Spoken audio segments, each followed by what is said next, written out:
देखिए, मैंने सबसे पूछा है सारे किसानों से, और कोई भी किसान इस बात के लिए नहीं मिला मेरे को जिसने कहा कि मेरे को एमएसपी मिली है पीआर। किसी 300 कटौती है, किसी 400 कटौती है, समय पे उठान नहीं है, और मतलब खरीद प्रॉपर नहीं है, और एमएसपी नहीं मिल रही किसान। मजबूरी में वो सस्ता बेच के जा रहा है। लेकिन सरकार तो एमएसपी की दावा कर रही है ना। भाई हमारे से प्रत्यक्ष को प्रमाण की जरूरत नहीं, किसी पूरी मंडी खड़ी है ना। तो बताओ भाई, कोई एमएसपी मिली किसी को? 300 रुपए काट प्रत्यक्ष को प्रमाण की जरूरत नहीं हुआ। 300-400 रुपए। सर आज तो आप माना है, ये तो पूरी स्टेट की हालत है। कल गुरनाम चढ़ूनी को भी गिरफ्तार कर लिया गया, तो क्या विपक्ष पूरे प्रदेश में ऐसा घोड़ा करेगा? मैं तो पहले कर चुका हूँ, कई मंडियों पहले जा चुका हूँ। लेकिन सूखी जीरी भी नहीं खरीदी जा रही साहब। वही मैं कह रहा हूँ, प्रॉपर खरीद नहीं है। किसान मजबूर किया जाता है कि सस्ता बेच दे।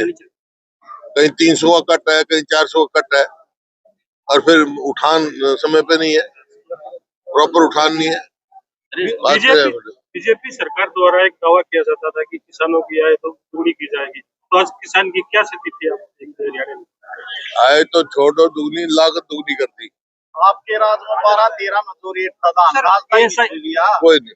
एएसआई संदीप लाठर और वाई पवन सिंह के मामले में आप क्या कहेंगे? सर रोज नए खुलासे हो रहे हैं।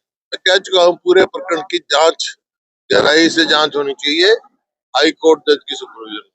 प्रदेश सरकार सर 1 वर्ष का जो है जश्न मनाने की तैयारी कर रही है, आप किस तरह से देखते हैं? प्रदेश सरकार 1 साल पूरा होने पर जश्न मनाने की तैयारी कर रही है। वो तो कैंसिल होगी उनकी। कुछ किया ही नहीं, साल में कुछ किया ही नहीं। ये फिर बाद में बात करना, आज मैं मंडी की बात। सरकार कह रही है कि जीरो टॉलरेंस अधिकारियों के जो करप्शन है, जीरो टॉलरेंस का करप्शन है, लेकिन जिस तरह के मामले सामने आए हैं वो आरोप लगे हैं पैसे के। तो मैं कह रहा हूँ, प्रत्यक्ष प्रमाण की जरूरत नहीं भाई, मैं इसी वास्ते आया हूँ आपके पास। किसान मजबूर हो रहा है, 300 और करप्शन क्या चीज होती है? लेकिन आपके फोन के बावजूद भी अधिकारी मौजूदा नहीं आए, नहीं पहुंचे सर। नहीं, मंडी का वो सेक्रेटरी आया हुआ है और उसको बुलाया, फेड वाले को बुला भाई। सर इसके बाद गेहूं की बिजाई शुरू हो जाएगी और हर साल में डीएपी को लेकर फिर मारामारी हो जाएगी, तो सरकार से आपकी क्या डिमांड रहेगी कि एडवांस में इस तरह की समस्या ना आए? किसान को ना दान मिल रहा, ना खाद मिल रहा है, ना एमएसपी मिल रही है। बाकी ये इवेंट मैनेजमेंट की सरकार है, जबान से कहते हैं हम 24 फसलों का एमएसपी दे रहे हैं। 24 फसल ही नहीं होती हरियाणा में, कहने में क्या जाता है। लेकिन प्रत्यक्ष को प्रमाण की असलियत ये है कि किसान और हरियाणा सब पिछड़ चुका है इससे।